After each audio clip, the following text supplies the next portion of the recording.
Good evening, everybody. I want to begin by thanking the people of Washington, D.C. for hosting us, especially for putting up with more than 50 motorcades. And I will make one promise to the people of this city: I will not hold another one of these summits in another 6 years. I want to thank everyone who participated in our meetings, more than 50 leaders from every region of the world and key international organizations. As at our previous summits, we didn't just come here to talk, but we came here to act. I know that the very technical nature of nuclear security doesn't always make for flashy headlines, but over the past 6 years, we have made significant, meaningful progress in securing the world's nuclear materials so that it never falls into the hands of terrorists. And I want to take a few moments to step back and lay out exactly what we have accomplished. Together, we have removed the world's most deadly materials from nuclear facilities around the world. With Japan's announcement today, we've now removed or secured all the highly enriched uranium and plutonium from more than 50 facilities in 30 countries, more than 3.8 tons, which is more than enough to create 150 nuclear weapons. That's material that will never fall into the hands of terrorists. 14 nations and Taiwan, countries as diverse as Argentina and Chile to Libya and Turkey to Serbia and Vietnam, have now rid themselves entirely of highly enriched uranium and plutonium. In particular, I want to point out again that successfully removing all of Ukraine's highly enriched uranium 4 years ago meant that the very difficult situation in Ukraine over the past 2 years was not made even more dangerous by the presence of these materials. As of today, South America, an entire continent, is completely free of these dangerous materials. When Poland completes its removal this year, Central Europe will be free of them as well. When Indonesia completes its work this year, so will all of Southeast Asia. In other words, as terrorists and criminal gangs and arms merchants look around for deadly ingredients for a nuclear device, vast regions of the world are now off limits, and that is a remarkable achievement. We've made important progress in the United States as well. In addition to new steps I announced this morning, we've improved nuclear security and training. We've consolidated nuclear materials at fewer facilities, eliminated some 138 tons of our surplus highly enriched uranium, which would be enough for 5,500 nuclear weapons. Working with Russia, we're on track to eliminate enough Russian highly enriched uranium for about 20,000 nuclear weapons, which we are converting to electricity here in the United States. More specifically, as a result of these summits, every single one of the more than 50 nations represented here have taken concrete steps to enhance security at their nuclear facilities and storage sites, and that includes improved physical security, stronger regulations, abiding by international guidelines, greater transparency, and that includes international peer reviews. 15 new centers have been created around the world to promote nuclear security technologies and training to share best practices. And as part of our work today, we agreed to keep strengthening our nuclear facilities' defenses against cyber attacks. We've bolstered international efforts to disrupt nuclear smuggling. The Proliferation Security Initiative has grown to more than 100 nations, including regular exercises to improve our collective ability to interdict shipments.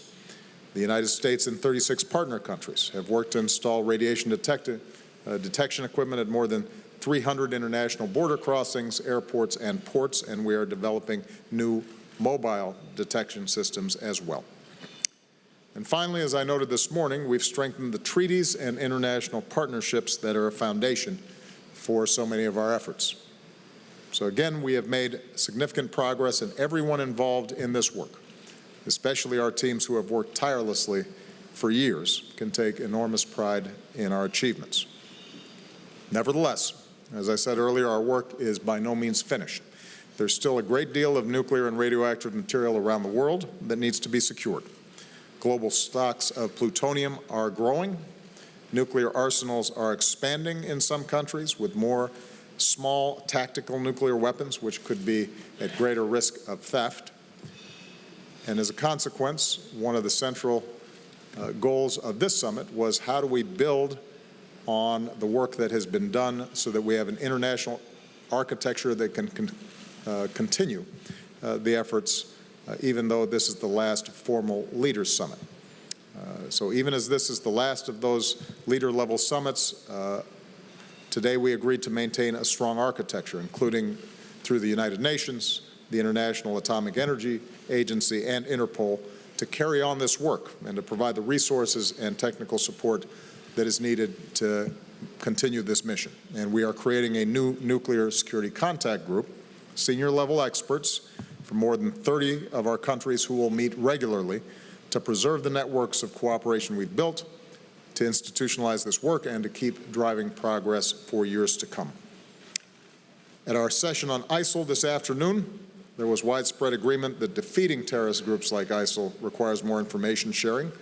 Everybody understands the urgency in the wake of what's happened in Brussels and Turkey, Pakistan, and so many other countries around the world. As a consequence, our Director of National Intelligence, Jim Clapper, is continuing to engage with intelligence leaders from a number of our European partners on deepening our cooperation. And today I invited all the nations represented at this summit to join a broader discussion among our intelligence and security services on how we can improve information sharing within and among our nations to prevent all manner of terrorist attacks, especially those that might involve weapons of mass destruction. In closing, I just want to say that preventing nuclear terrorism is one part of the broader agenda that I outlined 7 years ago in Prague, stopping the spread of nuclear weapons and seeking a world without them. In recent days, there's been no shortage of analysis on whether we've achieved our vision, and I'm the first to acknowledge the great deal of work that remains, from negotiating further reductions with Russia to dealing with North Korea's nuclear program. As I indicated in Prague, realizing our vision will not happen quickly, and it perhaps will not happen in my lifetime. But we've begun. The United States and Russian nuclear arsenals are on track to be the lowest that they have been in 6 decades. I've reduced the number and role of nuclear weapons in our nuclear security strategy. In a historic deal, we've prevented the spread of nuclear weapons to Iran. An international fuel bank is being built to promote civil nuclear cooperation. So I'm extremely proud of our record across the board, and we're going to keep pushing forward wherever we can, as I hope future administrations do, to bring us closer to the day when these nuclear dangers no longer hang over the heads of our children and our grandchildren. With that, let me take a few questions, and I'm going to start with Roberta Rampton of Reuters. Thank you. I want to ask about Iran. And 3 weeks ago, Iran's supreme leader complained that his country has not been getting actual business deals since the nuclear agreement. And non-U.S. companies are saying that it's very hard or sometimes impossible to do much business with Iran without, at some point, accessing the U.S. financial system to do U.S. dollar-denominated transactions. So my question is, are you considering allowing such transactions?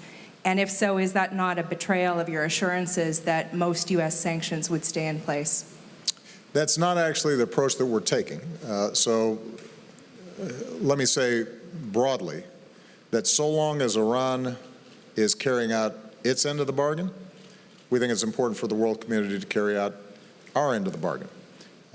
They have, in fact, based on the presentations that were made by the IAEA this morning to the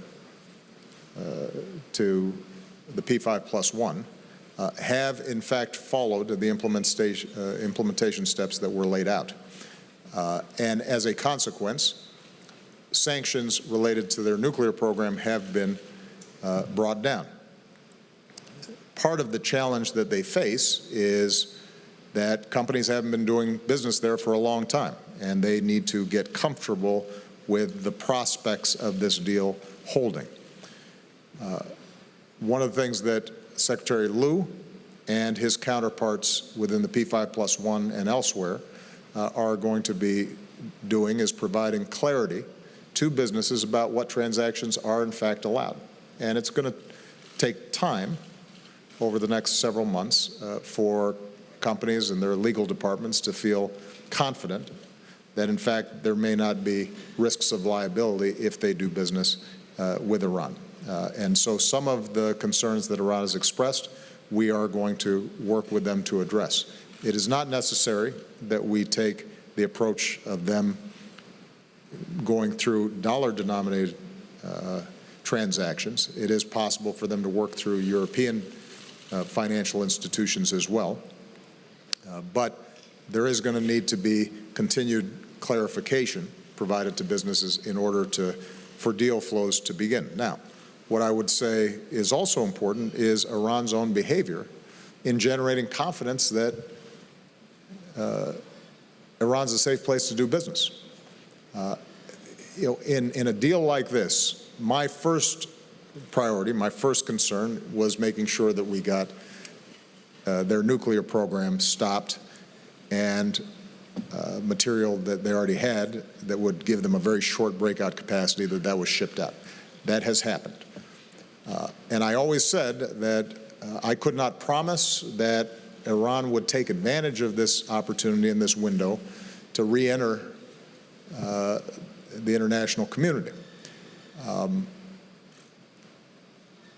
Iran so far has followed the letter of the agreement, but the spirit of the agreement involves Iran also sending signals to the world community and businesses that it is not going to be engaging in a range of provocative actions that might scare business off. When they launch ballistic missiles with slogans calling for the destruction of Israel, that makes businesses nervous. There is some geopolitical risk that is heightened when they see that taking place. If Iran continues to ship missiles to Hezbollah, that gets businesses nervous. And so part of what I hope happens is we have a responsibility to provide clarity about the rules that govern so that Iran can in fact benefit, the Iranian people can benefit from an improved economic situation. But Iran has to understand what every country in the world understands, which is businesses want to go where they feel safe, where they don't see massive controversy, where they can be confident that transactions are going to operate normally.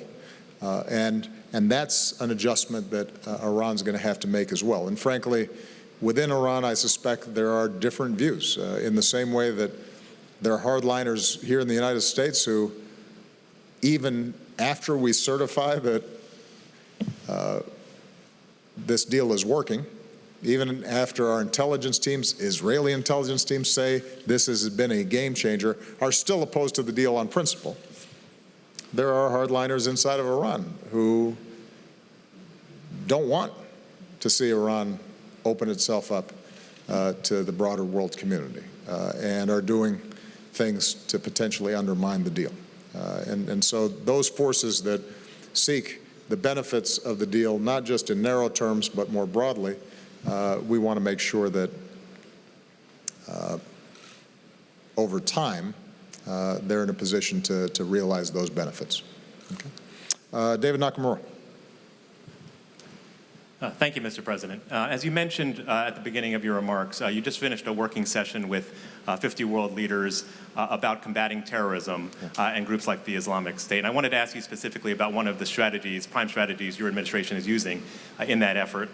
In the past several weeks, your administration has killed well over 200 people in airstrikes in Somalia, Libya, and Yemen, according to the Department of Defense. How can you be certain that all of the people killed pose an imminent threat to the United States? And why is the United States now killing scores of people at a time rather than eliminating individuals in very targeted strikes? Thank you.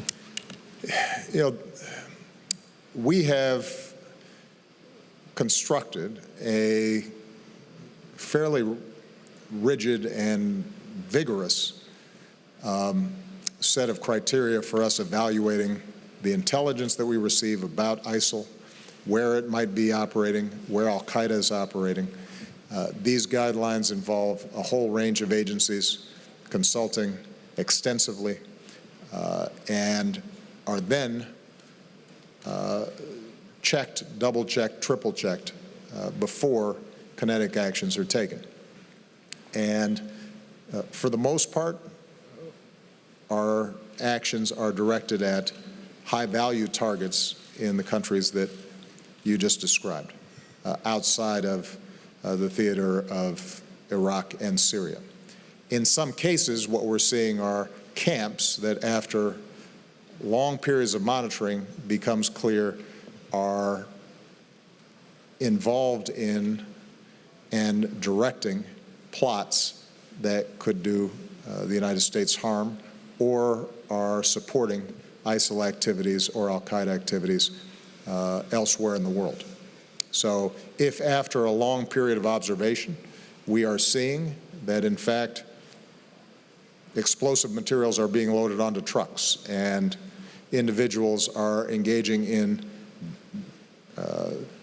training in small arms, and there are some of those individuals who are identified as couriers for ISIL or al-Qaeda, then based on those evaluations, a strike will be taken. But what we have been very cautious about is making sure that we are not taking strikes in situations where, for example, we think there's the presence of women or children, or if it is in a normally populated area. And, you know, recently we laid out the criteria by which we're making these decisions. We declassified many elements of this. We are going to be putting forward and trying to institutionalize on a regular basis how we make these evaluations and these analyses. I think, in terms of the broader debate that's taken place, David, I think there's been in the past legitimate criticism that the architecture, the legal architecture around the use of drone strikes or other kinetic strikes wasn't as precise as it should have been, and there's no doubt that civilians were killed that shouldn't have been. I think that over the last several years, we have worked very hard to avoid and prevent those kinds of tragedies from taking place. In situations of war, we have to take responsibility when we're not acting appropriately, or where we've just made mistakes, even with the best of intentions. And that's what we're going to continue to try to do. And what I can say with great confidence is that our operating procedures are as rigorous as they have ever been, and that there is a constant evaluation of precisely what we do. Carol Lee. Thank you, Mr. President. You've spent 7 years now working on nonproliferation issues, and you said in your opening remarks that you hope the future administrations do the same and make it a priority. This week, one of the Republican frontrunner to replace you said that perhaps South Korea and Japan should have nuclear weapons and wouldn't rule out using nuclear weapons in Europe. Did that come up at this summit? And just generally, what message does it send when a major party candidate is articulating such a reversal in U.S. foreign policy? And also, who did you vote for in the Democratic primary? Well, first of all, it's a secret ballot, isn't it? Oh, okay. All right. No, I'm not going to tell you now. What the statements you mentioned tell us? They tell us that the person who made the statements doesn't know much about foreign policy or nuclear policy or the Korean Peninsula or the world generally. It came up on the sidelines. I've said before that people pay attention to American elections. What we do is really important to the rest of the world. Even in those countries that are used to a carnival atmosphere in their own politics, want sobriety and clarity when it comes to U.S. elections, because they understand the President of the United States needs to know what's going on around the world and has to put in place the kinds of policies that lead not only to our security and prosperity, but will have an impact on everybody else's security and prosperity. Our alliance with Japan and the Republic of Korea is one of the foundations, one of the cornerstones of our presence in the Asia-Pacific region. It has underwritten the peace and prosperity of that region. It has been an enormous boon to American commerce and American influence, and it has prevented the possibilities of a nuclear escalation and conflict between countries that in the past and throughout history have been engaged in hugely destructive conflicts and controversies. So you don't mess with that. It is an investment that rests on the sacrifices that our men and women made back in World War II when they were fighting throughout the Pacific. It is because of their sacrifices and the wisdom that American foreign policymakers showed after World War II that we've been able to avoid catastrophe in those regions. And we don't want somebody in the Oval Office who doesn't recognize how important that is. Andrew Beattie. Thank you, Mr. President. Yesterday you met with President Erdogan of Turkey, hours after some fairly ugly scenes at the Brookings Institution. I was wondering, do you consider him an authoritarian? Turkey is a NATO ally. It is an extraordinarily important partner in our fight against ISIL. It is a country with whom we have a long and strategic relationship with. And President Erdogan is someone who I've dealt with since I came into office. And in a whole range of areas, we've had a productive partnership. What is also true, and I have expressed this to him directly, so it's no secret that there are some trends within Turkey that I've been troubled with. I am a strong believer in freedom of the press.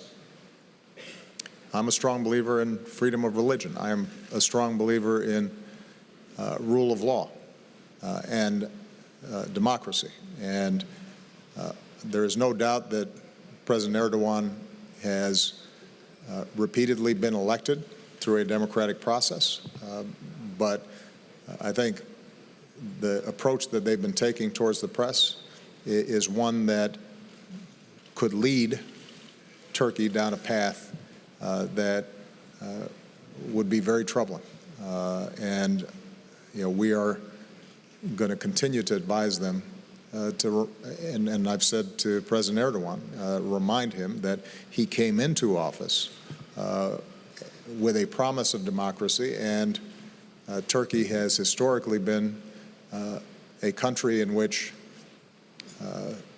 deep Islamic faith has lived side by side with modernity and an increasing openness, and that's the legacy that he should pursue, rather than a strategy that involves repression of information and shutting down democratic debate.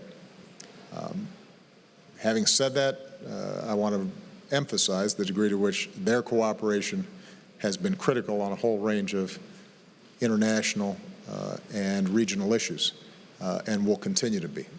And so, as is true with a lot of our friends and partners, we work with them, we cooperate with them, we are appreciative of their efforts, and there are going to be some differences.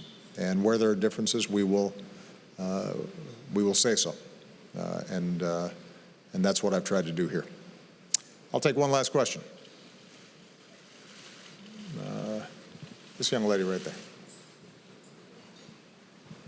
Thank you, President. Mr. President, what do you think? How Where are you from, by the way? I am from Azerbaijan. Oh, okay. How can Azerbaijan support in nuclear security issue? Well, Azerbaijan, like many countries that participated, have already taken a number of steps, and each country has put forward a national action plan. There are some countries that had stockpiles of highly enriched uranium that they agreed to get rid of.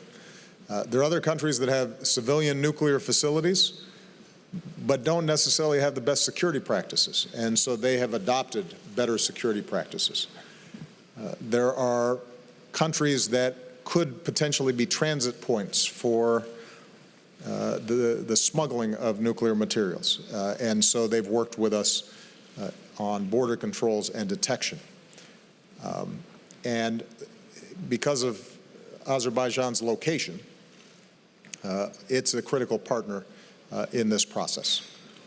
I should point out, by the way, that although the focus of these summits has been on securing nuclear materials and making sure they don't fall into the hands of terrorists, the relationships, the information sharing, the stitching together of domestic law enforcement, international law enforcement, intelligence, military agencies, both within countries and between countries. This set of relationships internationally will be useful not just for nuclear material, but it is useful in preventing terrorism generally. It's useful in identifying threats of chemical weapons or biological weapons. One of the clear messages coming out of this summit and our experiences over the last 7 years is an increasing awareness that some of the most important threats that we face are transnational threats. And so we are slowly developing a web of relationships around the world that allow us to match and keep up with the transnational organizations that all too often are involved in terrorist activity, criminal activity, human trafficking, a whole range of issues that can ultimately do our citizens harm. And seeing the strengthening of these institutions, I think, will be one of the most important legacies of this entire process.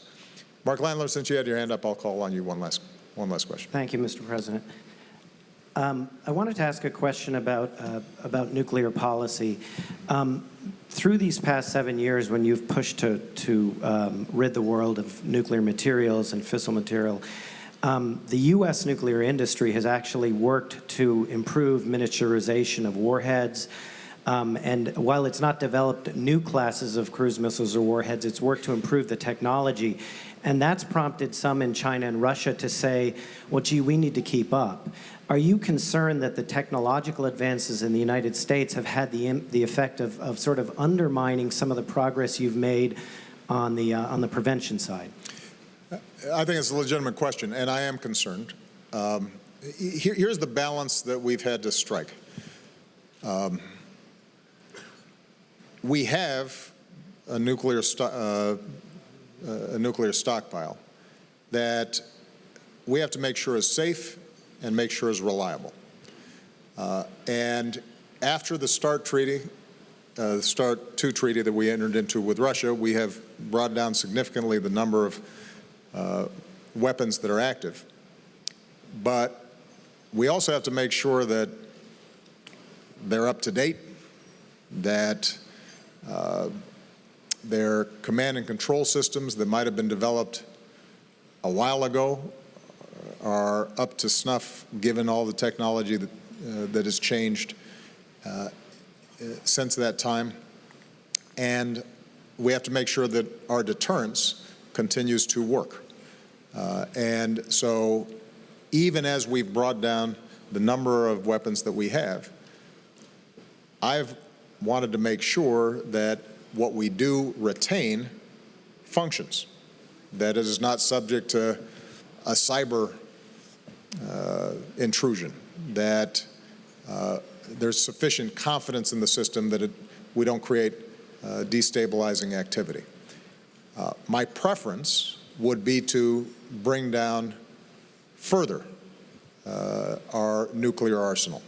And after we completed START 2, I approached the Russians, our team approached the Russians in terms of looking at a next phase for arms reductions. Because Mr. Putin came into power or returned to his office as president, and because of the vision that he's been pursuing of emphasizing military might over development inside of Russia and diversifying the economy, we have not seen the kind of progress that I would have hoped for with Russia. The good news is that the possibilities of progress remain. We are abiding by START 2. We're seeing implementation. And although we are not likely to see further reductions during my presidency, my hope is that we have built the mechanisms and systems of verification and so forth that will allow us to continue to reduce them in the future. We do have to guard against, in the interim, ramping up new and more deadly and more